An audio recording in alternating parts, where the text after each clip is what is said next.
مبارک حضور پاک صلی اللہ علیہ وسلم کی جو امت ہے اس پر خاص نعمتوں کی بارش ہے رمضان المبارک میں، خوب انعامات ہیں اور بہت زیادہ لوگوں کو معاف کیا جاتا ہے، بخش دیا جاتا ہے، ان کے لیے جنت واجب کر دی جاتی ہے، جہنم سے چھٹکارا ملتا ہے۔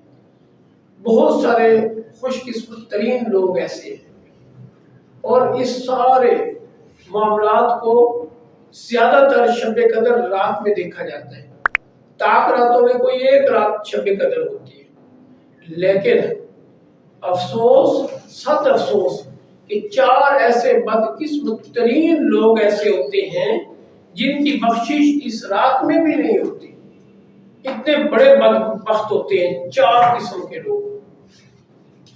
پہلی قسم ہے کہ جو شراب پینے کا عادی ہو، اتنی سختی ہے شراب پینے والوں کے لیے، اور اس کی بخشش نہیں ہوتی جو شراب پینے والا شخص ہے۔ عام طور پہ یہاں تو اس کو برا بھی نہیں سمجھا جاتا جس طرح کے حالات چل رہے ہیں، لیکن اللہ کے ہاں اس کا فیصلہ ہو چکا۔ حضور پاک صلی اللہ علیہ وسلم نے ارشاد فرما دیا کیا ہے؟ والدین کا نافرمان۔ نافرمانی یہ نہیں ہے کہ ان کو تھپڑ مارو، مکہ مارو، گھر سے نکال دو۔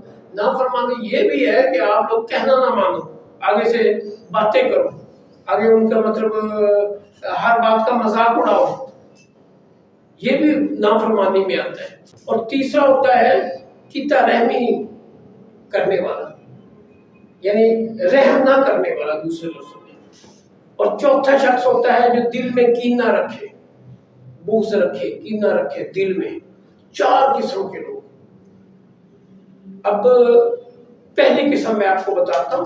آپ لوگ جس عمر میں ہو نا، 15-16 سال کی عمر میں، تو اس عمر میں ہی بندہ ذہن کو بنا لے کہ میں نے شراب نہیں پینی۔ بعض لوگ تو کہتے ہیں بھئی کتے کا پیشاب پینا پڑے تو پی لو، شراب نہ پیو۔ کوئی بھی نہیں چاہے گا کتے کا پیشاب پیے۔ جب کتے کا پیشاب نہیں پی سکتے تو شراب اس سے بھی بری ہے۔ بات سمجھ میں آ گئی ہے؟ تو ابھی سے اگر آپ ذہن بنا لو گے کہ میں نے کبھی زندگی میں اگر ایسا موقع آیا کہ کوئی محفل ایسی ہے، میں غلطی سے جا بیٹھا اور وہاں شراب چل رہی ہے، شراب پی رہے ہیں لوگ، تو آپ لوگ کبھی نہ پینا۔ میں نے پہلے بھی کئی دفعہ کہا ہے کہ برائی میں پہلا قدم اٹھانا مشکل ہوتا ہے۔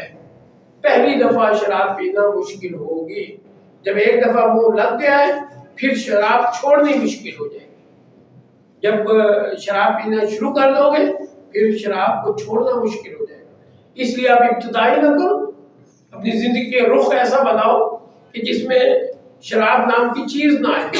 اس سے بہتر ہے مشروبات میرے رب نے حلال طیب پیدا کیے، جوسز وغیرہ پی لو، ملک شیک وغیرہ پی لو، اور بے شمار مشروبات ہیں وہ پی لو، شراب کے نزدیک نہ جاؤ۔